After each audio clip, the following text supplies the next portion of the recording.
राधे राधे प्यारे भक्तों, जय श्री कृष्णा।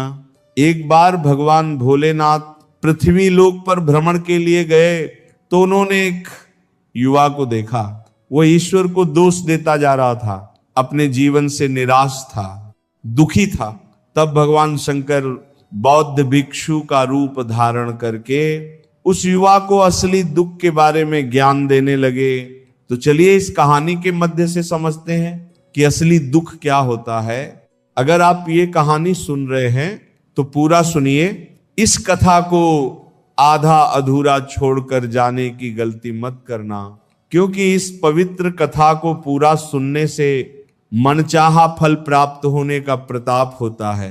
इसलिए इस कथा को पूरा सुनना। आप शिव भक्त हैं तो भोलेनाथ का अनादर मत करना। सुख और दुख एक ही सिक्के के दो पहलू हैं, ये बात तो आपने सुनी ही होगी। सुख और दुख हमारे जीवन में लगातार आते रहते हैं और हमें लगता है कि हमारे जीवन में हजारों दुख हैं, हजारों समस्याएं हैं। लेकिन अगर आप वास्तविक तौर पर देखें तो आप ये समझ पाएंगे कि हमारे जीवन में केवल एक ही दुख होता है। और वह दुख क्या है, ये हम इस कहानी के मध्य से जानेंगे। एक समय की बात है, एक गांव में एक व्यक्ति रहता था। उसका नाम सोनू था।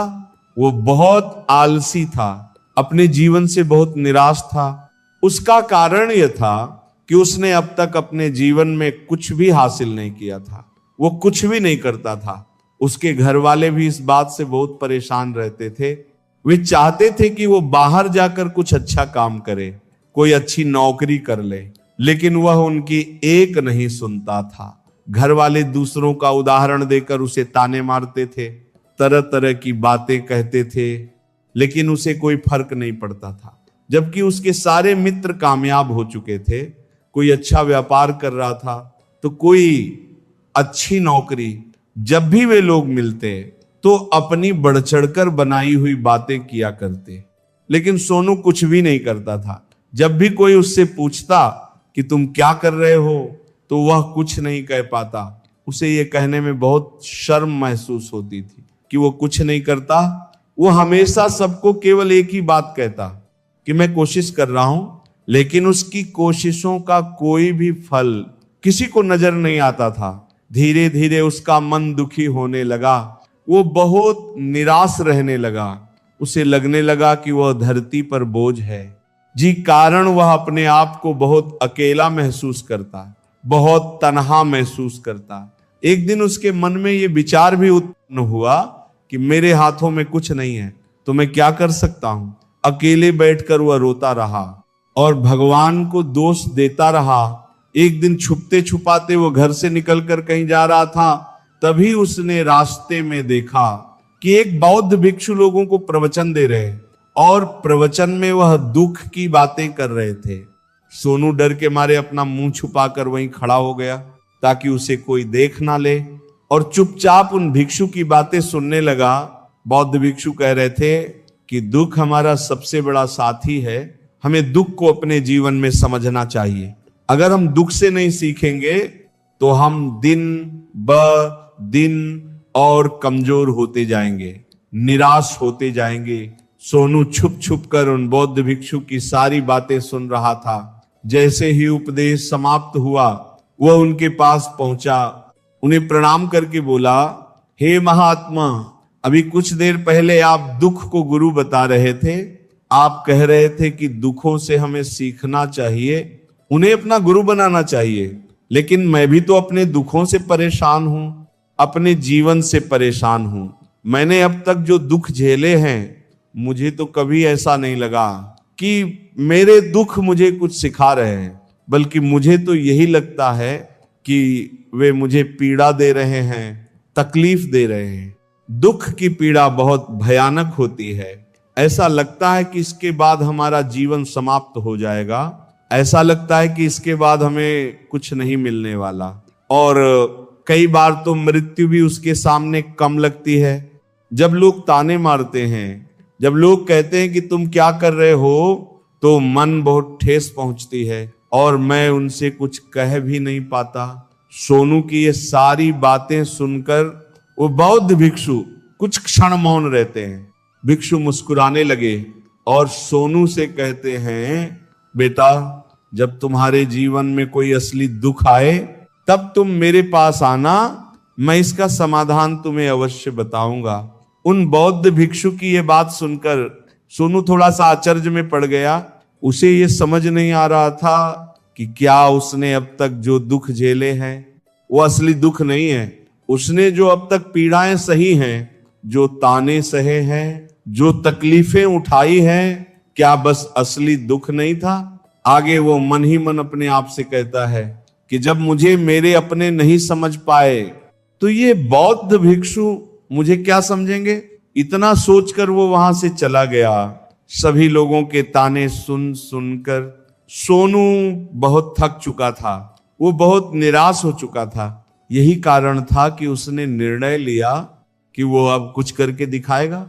उसने अपने पिता से थोड़ा सा रुपया लिया और उसी रुपए से उसने एक व्यापार शुरू किया। उसके पिता बहुत खुश थे कि कम से कम उनका बेटा कुछ करने का प्रयास तो कर रहा है, लेकिन व्यापार में उसे कोई खास सफलता नहीं मिल रही थी, जिस कारण वह बहुत हताश हो चुका था, वह बहुत निराश हो चुका था। उसे यह समझ नहीं आ रहा था कि वह क्या करे, किस तरह से अपने व्यापार को आगे बढ़ाए। तभी उसके पिता ने उससे कहा, बेटा कोई बात नहीं, इसी तरह प्रयास करते रहो, आज नहीं तो कल सफलता अवश्य मिलेगी। सोनू ने अपने पिता की बात मानी और अपने व्यापार में और भी अधिक मेहनत करने लगा। धीरे धीरे उसे सफलता मिलने लगी और फिर उसने रफ्तार पकड़ ली। देखते ही देखते केवल 3 वर्षों के अंदर वो एक बहुत बड़ा व्यापारी बन गया। अब उसके पास धन दौलत की कोई कमी नहीं थी। जो लोग उसे पहले नापसंद किया करते थे, अब वही लोग उसे पसंद करने लगे, उसकी चिंता करने लगे, उसके कार्यों की सराहना करने लगे। उसके माता पिता भी अब अपने बेटे से बहुत खुश थे और उसकी सफलता से वे अत्यंत प्रसन्न थे। धीरे धीरे सोनू के मित्रों की संख्या लगातार बढ़ती जा रही थी और उसके कुछ मित्रों ने उसे यह सलाह भी दी कि उसे अपना व्यापार और तेजी से बढ़ाना चाहिए, उसे और फैलाना चाहिए। उन्होंने कहा, जब तुम आज केवल इस नगर के सबसे बड़े व्यापारी हो तब तुम इतने खुश हो, लेकिन जरा सोचो, जब तुम इस पूरे राज्य के सबसे बड़े व्यापारी बन जाओगे तब तुम्हारे यहां लोगों की भीड़ लग जाएगी। लोग तुमसे मिलने के लिए समय निकालेंगे, यहां तक कि इस राज्य का राजा भी तुमसे मिलना चाहेगा, तुम्हारी तारीफ करेगा और यदि कभी उसे आवश्यकता पड़ी तो वह तुमसे धन उधार लेने भी अवश्य आएगा। सोनू को अपने मित्रों की यह बात बहुत पसंद आई। उसने सोचा कि मेरे मित्र सही कह रहे हैं, मुझे अपने व्यापार को और बड़ा करना चाहिए और फैलाना चाहिए। यही कारण था कि उसने कुछ अनुचित कदम उठाए ताकि उसका व्यापार जल्दी से जल्दी बड़ा हो जाए। उसने कई लोगों से भारी मात्रा में धन उधार ले लिया, जिससे उसके ऊपर अब काफी चढ़ हो चुका था।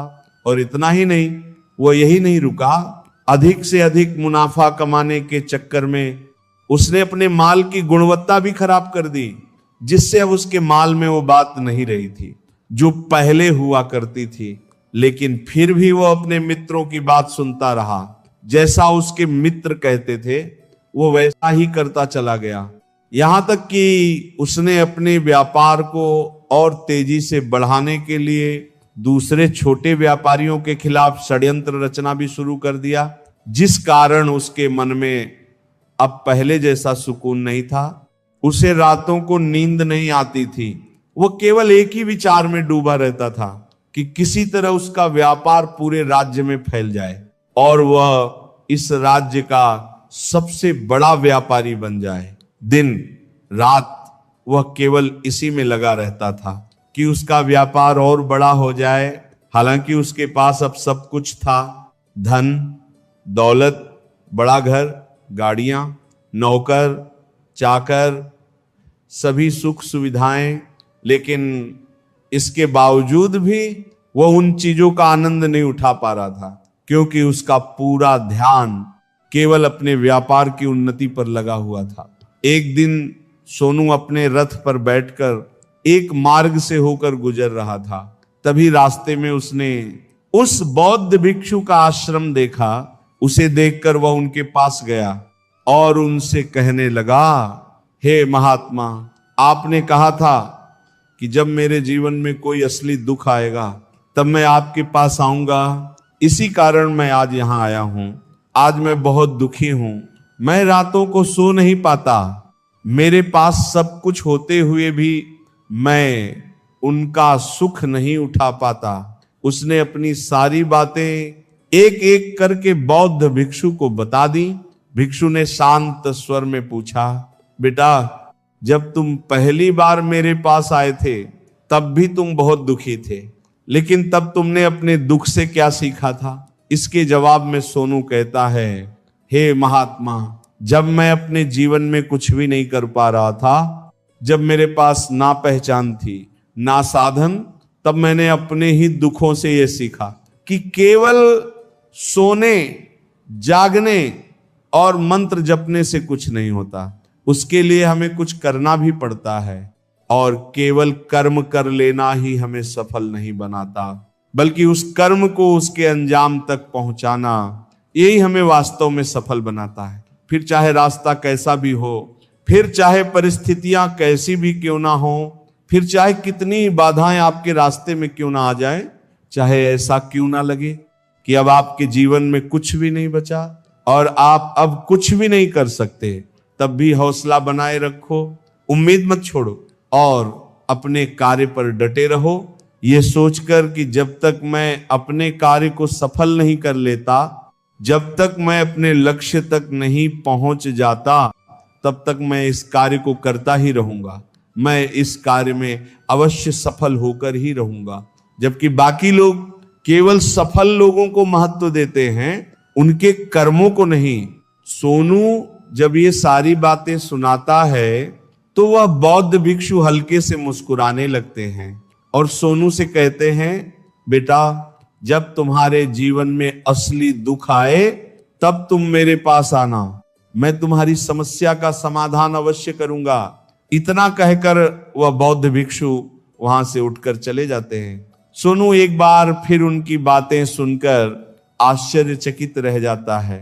उसे अब यह समझ नहीं आ रहा था कि क्या उसने अब तक जो दुख देखे हैं, जो तकलीफें झेली हैं, क्या वे असली दुख नहीं है? उसके मन में एक सवाल जन्म ले चुका था कि असली दुख क्या होता है, उसकी पहचान क्या है, और मुझे कैसे पता चलेगा कि जिस समय में मैं हूं वो असली दुख है या नहीं। लेकिन वह कुछ नहीं कहता, बस सोचता ही रहता है। और तभी वह बौद्ध भिक्षु अचानक सोनू के पास एक बड़ा सा घड़ा लेकर पहुंचते हैं। उस घड़े के भीतर सोने के सिक्के भरे हुए होते हैं। घड़ा सोनू को देते हुए वह बौद्ध भिक्षु कहते हैं, बेटा, तुम इसे उस पेड़ के नीचे दबा दो, क्योंकि यह अभी मेरे किसी काम का नहीं है। जब मुझे इसकी जरूरत पड़ेगी तब मैं वहां से खोद कर इसे निकाल लूंगा, लेकिन अभी के लिए इसे मिट्टी के नीचे दबा दो। सोनू बौद्ध भिक्षु की बात मान लेता है और वो घड़ा लेकर उस पेड़ के नीचे जाता है, मिट्टी खोदता है और घड़े को वहां दबा देता है। इतना करके वह गुरुदेव को प्रणाम करता है और अपने घर की ओर लौट जाता है। धीरे धीरे समय बीतता चला जाता है और समय के साथ साथ सोनू अपने व्यापार में और भी अधिक उन्नति कर लेता है, लेकिन माल की गुणवत्ता अच्छी ना होने के कारण अब उसके व्यापार में घाटा होने लगता है। धीरे धीरे एक ऐसा समय आता है कि उसका व्यापार पूरी तरह चौपट हो जाता है। लेकिन सोनू यह सोचकर निश्चिंत था कि उसने जो भी कर्ज लिया है वह उसने अपने मित्रों से लिया है, इसीलिए उसे लौटाने में थोड़ी देर हो भी जाए तो उसके मित्र उसका साथ जरूर देंगे। पर हुआ उसके ठीक उल्टा। सबसे पहले उसके वही मित्र उससे अपना कर्ज वापस मांगने लगते हैं और तब सोनू को एहसास होता है कि कोई भी वास्तव में अपना नहीं होता। सोनू अपने मित्रों से थोड़ी मोहलत मांगता है, लेकिन कोई भी उसे समय देने को तैयार नहीं होता, बल्कि उसे जान से मारने की धमकियां तक मिलने लगती हैं। अपने ही मित्रों के मुंह से ये सब सुनकर सोनू स्तब्ध रह जाता है। जो कुछ वह सोच रहा था सब कुछ उल्टा पड़ चुका था। व्यापार के समय जिन्हें वह अपना मान बैठा था वे सब अब उससे दूर भाग रहे थे। धीरे धीरे उसकी सारी संपत्ति नीलाम हो जाती है और अब उसके पास कुछ भी नहीं बचता। वो सड़क पर आ जाता है। हार मानकर वह अपने माता पिता के पास जाता है और कहता है, पिताजी मेरी मदद कीजिए, मेरे ऊपर बहुत कर्ज है, मुझे वह लौटाना है, कृपया मुझे थोड़ा सा धन दे दीजिए। इस पर उसके पिता कहते हैं, बेटा मेरे पास तो बस यही एक छोटा सा घर है, अगर इसे भी मैं तुम्हें दे दूं तो मैं और तुम्हारी मां कहां रहेंगे? हमें भी दर दर की ठोकरें खानी पड़ेंगी, हमें भी सड़कों पर भीख मांगनी पड़ेगी। अब हमारे पास केवल यही एक संपत्ति बची है, इसलिए मैं तुमसे क्षमा मांगता हूं। अपने माता पिता की यह बात सुनकर सोनू चुपचाप वहां से चला जाता है और मन ही मन सोचता रहता है कि अब मेरे पास कुछ भी नहीं बचा, जो था वो सब लूट गया, बर्बाद हो गया। अब मैं जीकर क्या करूं? अब मेरे पास केवल एक ही रास्ता बचा है जिससे मैं अपने कर्जदारों से अपना पीछा छुड़ा सकता हूं। ये सोचते सोचते वह एक ऊंची पहाड़ी की ओर बढ़ता है और पहाड़ी पर चढ़ता चला जाता है। लेकिन तभी उसे याद आता है कि उस बौद्ध भिक्षु ने कहा था, जब तुम्हारे जीवन में असली दुख आए तब तुम मेरे पास आना। और उसी क्षण सोनू के मन में एक बार फिर उम्मीद की एक हल्की सी लहर उठती है। द्वार पर सोनू तुरंत दौड़ता हुआ उन बौद्ध भिक्षु के पास पहुंचता है और सोनू उन्हें प्रणाम करके अपने जीवन में अब तक उसके साथ जो बीता था हर एक बात बिना कुछ छुपाए उन्हें बता देता है। भर्राई हुई आवाज में कहता है, महात्मा आपने कहा था कि जब मेरे जीवन में असली दुख आएगा तब आप उसका समाधान अवश्य करेंगे। सोनू की यह बात सुनकर वो बौद्ध भिक्षु हल्की सी मुस्कान के साथ कहते हैं, बेटा कहां है असली दुख? जब तुम्हारे जीवन में असली दुख आएगा तब मैं उसका समाधान अवश्य करूंगा। इतना सुनते ही सोनू का सब्र का बांध टूट जाता है। वह कांपती आवाज में कहता है, महात्मा आखिर असली दुख क्या होता है? क्या मैंने आज तक जो भी दुख झेले हैं, जो भी तकलीफें मैंने सही हैं, क्या वो दुख नहीं है? क्या उसे दुख नहीं कहते? तभी वह बौद्ध भिक्षु शांति से सोनू की आंखों में देखते हुए कहते, बेटा पहले तो मुझे ये बताओ कि तुमने अपने दुख से क्या सीखा है? सोनू कुछ पल चुप रहता है, फिर गहरी सांस लेकर कहता है, महात्मा मैंने यही देखा है कि जो लोग तुम्हारी तरक्की में तुम्हारे पीछे पीछे चलते हैं, जो लोग तुम्हारे साथ जुड़ना चाहते हैं, वही लोग तुम्हें सबसे पहले धोखा देते हैं। क्योंकि ऐसे लोग बुरे समय में तुम्हारा साथ नहीं देते, बल्कि तुम्हारा फायदा उठाने का ही प्रयास करते हैं। इसलिए ऐसे लोगों पर भरोसा नहीं करना चाहिए, बल्कि जो लोग तुम्हारी असफलता के समय, तुम्हारे बुरे वक्त में तुम्हारे साथ खड़े रहते हैं, वही तुम्हारे असली मित्र होते हैं। और ऐसे लोग जीवन में बहुत कम मिलते हैं, और जिन्हें ऐसे लोग मिल जाते हैं उन्हें हमेशा उनकी कदर करनी चाहिए। आगे सोनू कहता है, महात्मा जब भी तुम कोई कार्य करो तो उसे पूरी ईमानदारी से करो, धैर्य रखो, लालच मत करो और अपने लक्ष्य तक पहुंचने के लिए कोई षड्यंत्र मत रचो, क्योंकि ऐसा करने से सबसे बड़ा नुकसान खुद तुम्हारा ही होता है और तुम हमेशा घाटे में ही रहते हो। सोनू की ये सारी बातें सुनकर बौद्ध भिक्षु उसके पास आते हैं, धीरे धीरे जमीन खोदते हैं और वहां से एक घड़ा निकालते हैं। वो घड़ा सोनू के हाथ में थमा देते हैं, जिसके भीतर सोने के सिक्के भरे होते हैं। घड़ा सोनू को देते हुए वह बौद्ध भिक्षु कहते हैं, लाओ इसे पकड़ो और जब तुम्हारे जीवन में असली दुख आए तब मेरे पास आना, मैं उसका समाधान अवश्य करूंगा। सोनू अपने हाथों में पकड़े उस घड़े को देखता है जिसके अंदर सोने के सिक्के चमक रहे होते हैं। उसे मन ही मन यह लगता है कि चलो अब तो थोड़ी राहत मिलेगी, मैं अपने मित्र का कर्ज लौटा सकूंगा और एक नया व्यापार भी फिर से शुरू कर सकूंगा। यह सोचकर वह बौद्ध भिक्षु को प्रणाम करता है, उनका धन्यवाद करता है और वहां से चल पड़ता है। सोनू उन सोने के सिक्कों से सभी का कर्ज लौटा देता है और अपने लिए एक बार फिर नया व्यापार शुरू करता है। व्यापार छोटा होता है लेकिन इस बार सोनू बहुत खुश होता है, क्योंकि इस बार वह पूरी ईमानदारी, मेहनत और लगन के साथ अपने काम में जुटा रहता है। देखते ही देखते वो एक बार फिर एक बड़ा व्यापारी बन जाता है। लेकिन इस बार वह भीतर से खुश होता है, क्योंकि अब उसने ना लालच किया, ना किसी के खिलाफ षड्यंत्र रचा, बल्कि पूरी सच्चाई और मेहनत से अपना रास्ता बनाया। लेकिन जैसे जैसे आप धनी होते जाते हैं, जैसे जैसे आप अमीर बनते जाते हैं, समाज में एक डर भी जन्म लेने लगता है और वही डर आपको दान करने की ओर ले जाता है, पुण्य करने की ओर ले जाता है, लोगों की मदद करने की ओर ले जाता है, ताकि आपके जीवन में कभी कोई दुख ना आए। लेकिन यह जीवन सुख और दुख का संगम है और हर इंसान को इस रास्ते से होकर जरूर गुजरना पड़ता है। इसी वजह से एक बार फिर सोनू के जीवन में एक और दुख आता है। इस बार उसके माता और पिता दोनों की मृत्यु हो जाती है। सोनू अपने माता पिता से बहुत प्रेम करता था और यह आघात उसके दिल को तोड़ देता है। जब वो आखिरी बार उन्हें देखता है तो उसके मन में हजारों सवाल उठते हैं।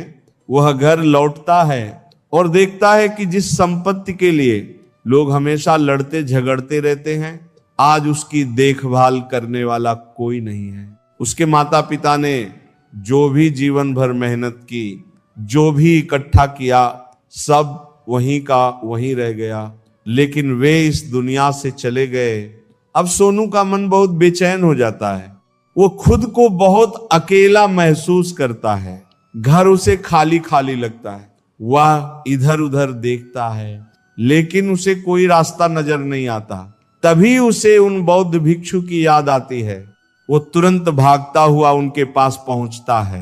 उसे देखते ही बौद्ध भिक्षु पूछते हैं, क्या बात है बेटा, क्या फिर से कोई दुख आ गया है? सोनू गहरी सांस लेकर कहता है, नहीं गुरुदेव, अब तो सब ठीक है, लेकिन आज मेरे माता पिता की मृत्यु हो गई है और मैं बहुत अकेला महसूस कर रहा हूं। मैं बहुत दुखी हूं, जैसे कुछ खाली सा है, जैसे कुछ अकेलापन सा। तभी वह बौद्ध भिक्षु सोनू से कहते हैं, बेटा, इसमें दुखी होने वाली बात क्या है?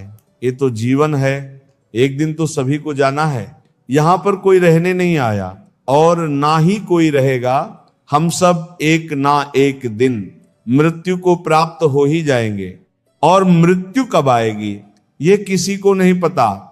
हो सकता है कि तुम्हारी मृत्यु कल ही हो जाए या फिर आज और अभी। ये सुनकर सोनू आश्चर्यचकित रह गया।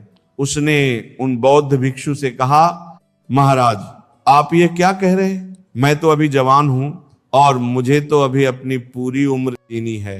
मैं तो जीना चाहता हूं, कुछ करना चाहता हूं, और आप कह रहे हैं कि मैं कभी भी मृत्यु को प्राप्त हो सकता हूं। इस पर वह बौद्ध भिक्षु सोनू से कहते हैं, बंदे, इस भ्रम में मत रहना कि मृत्यु केवल बूढ़ों को ही आती है।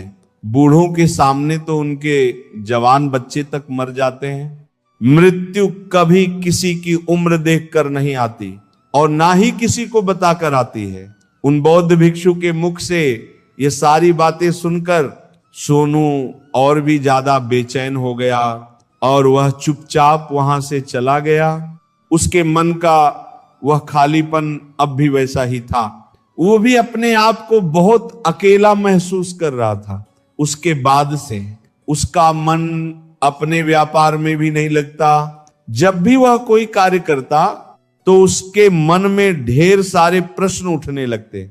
वो क्या कर रहा है, क्यों कर रहा है, और उसने इस कार्य को क्यों किया।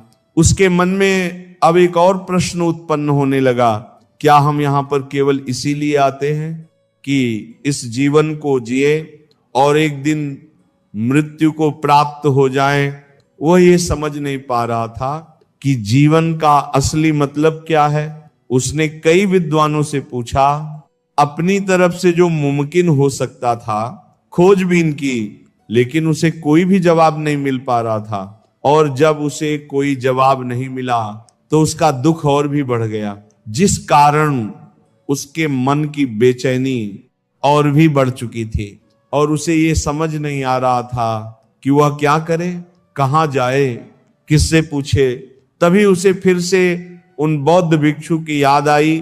वह पहुंचा और उसने अपने मन की सारी बातें उन गुरुवर को बता दी।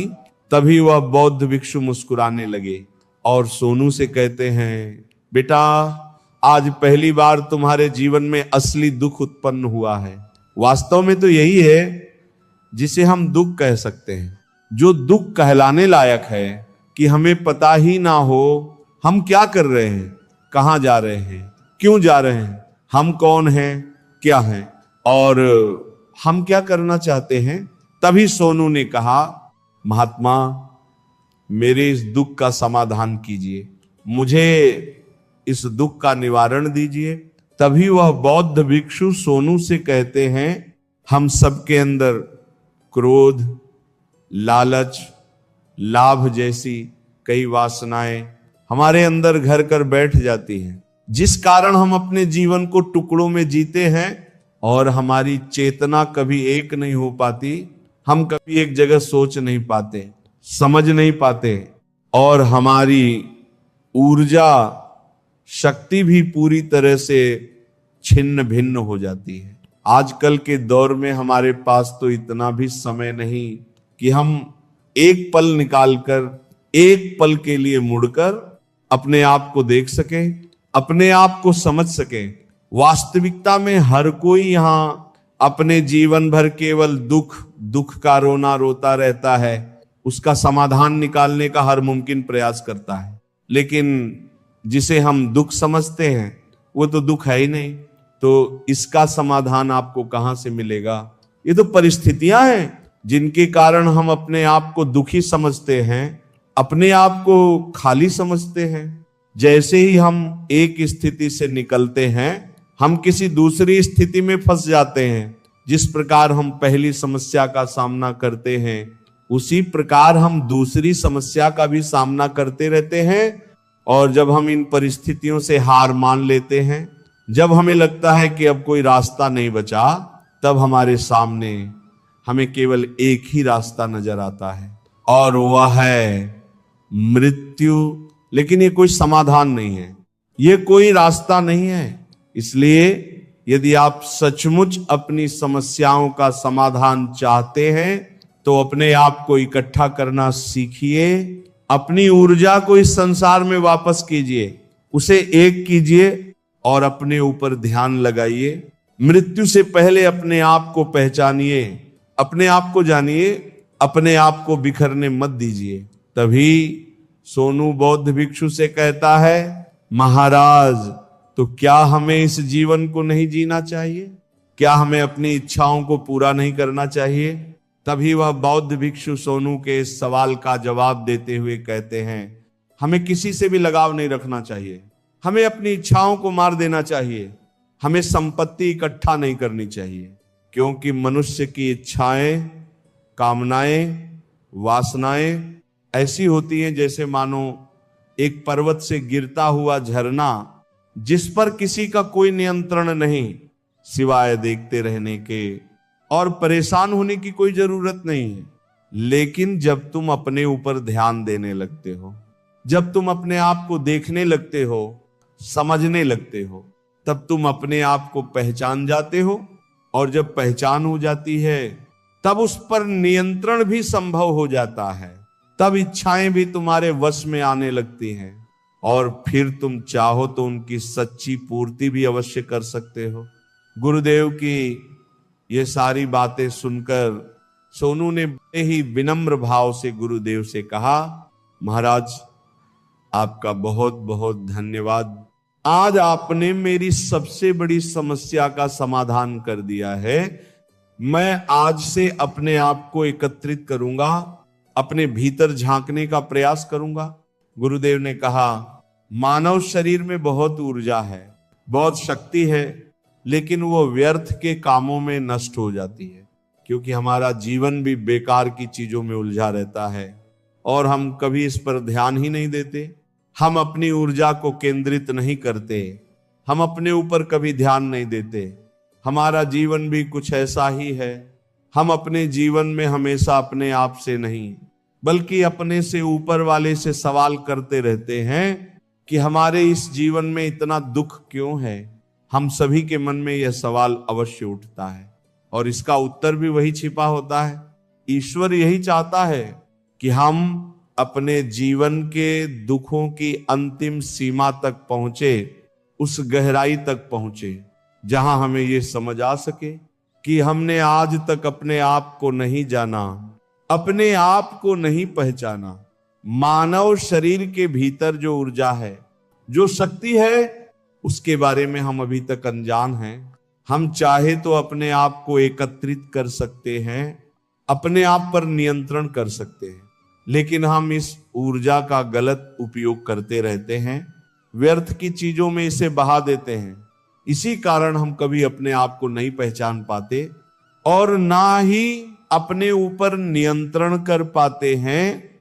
लेकिन यदि आप सच में अपने आप को जानना चाहते हैं, अपने आप को पहचानना चाहते हैं, तो सबसे पहले आपको खुद को एकत्रित करना होगा, अर्थात ध्यान लगाना होगा। क्योंकि ध्यान से ही आप अपने दुखों की, उन समस्याओं का समाधान खोज सकते हैं और तभी आप अपने आप को जान सकते हैं, पहचान सकते हैं और अपने जीवन के हर दुख का समाधान भी कर सकते हैं। इस वीडियो को बोलते समय यदि कोई त्रुटि हुई हो तो मैं आप सभी से क्षमा चाहती हूं। उम्मीद है वीडियो आपको अच्छी लगी होगी और यदि आप शिव के सच्चे भक्त हैं तो चैनल को सब्सक्राइब कीजिए, वीडियो को लाइक कीजिए और कमेंट में लिख दीजिए हर हर महादेव।